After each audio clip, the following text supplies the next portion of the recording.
بسم الله الرحمن الرحيم.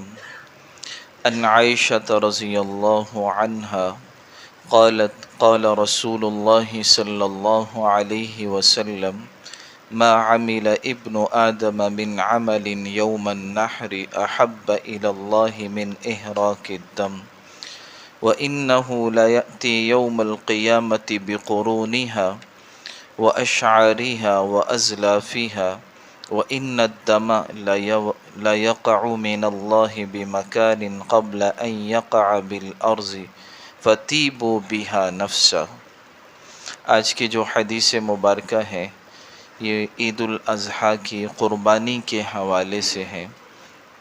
حضرت عائشہ صدیقہ رضی اللہ عنہا فرماتی ہیں کہ رسول اللہ صلی اللہ علیہ وسلم نے ارشاد فرمایا، ذی الحج کی 10ویں تاریخ یعنی عید الاضحیٰ کے دن فرزند آدم کا کوئی عمل اللہ کو قربانی سے زیادہ محبوب نہیں، اور فرمایا قربانی کا جانور قیامت کے دن اپنی سینگوں اور بالوں اور کھروں کے ساتھ زندہ ہو کر آئے گا، اور قربانی کا خون زمین پر گرنے سے پہلے اللہ تعالیٰ کی رضا اور مقبولیت کے مقام پر پہنچ جاتا ہے.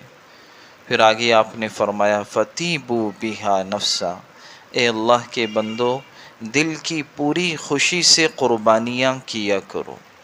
یعنی جو قربانی کرنی ہے آدمی دل کی خوشی کے ساتھ قربانی کرے، بوجھ سمجھ کر نہ کرے کہ عید آ رہی ہے قربانی کرنا پڑے گی، نہیں کریں گے تو لوگ کیا کہیں گے آپ نے قربانی نہیں کی. ایسا نہ ہو، بلکہ اللہ کی رضا کے لیے کہ میں اللہ کے لیے، اللہ نے مجھے وسعت دی ہے، میں اللہ کی رضا کے لیے اچھا جانور خرید کر اللہ کی راہ میں قربان کروں گا. اور دکھلاوا بھی مقصود نہ ہو، رعاکاری بھی نہ ہو، مقابلہ بھی نہ ہو کہ فلاں جانور لے کر آئے ہیں ہمسائے ہمارے رشتہ دار، ہم ان سے اچھا بہتر جانور لے کر آئیں گے تاکہ لوگ تعریف کریں. ایسا نہ ہو، بلکہ اللہ کی رضا کے لیے اخلاص کے ساتھ آدمی قربانی کرے کہ میں اللہ کی رضا کے لیے قربانی کر. تو قربانی کرنے کی حدیث مبارکہ میں بہت فضیلت آئی ہے. تو قربانی عید الاضحیٰ میں آج سے صرف 22 دن باقی ہیں، تو ہم کوشش کریں جن پر وسعت ہے اور جو صاحب نصاب ہیں وہ اپنی قربانی کی فکر کریں. کہیں حصہ ڈالنا ہے حصہ ڈال لیں، کوئی جانور خریدنا ہے ابھی سے اس کی کوشش کریں. یہ بھی اللہ کا حکم ہے. قرآن میں بھی اللہ نے قربانی کا ذکر فرمایا فَصَلِّ لِرَبِّكَ وَانْحَرْ، کہ اللہ کے لیے نماز پڑھو اور قربانی کرو. اور بھی قرآن میں کئی جگہ پر قربانی کا ذکر ہے. تو اخلاص کے ساتھ بھی کریں اور اللہ کی رضا کے لیے دل کی خوشی کے ساتھ کریں.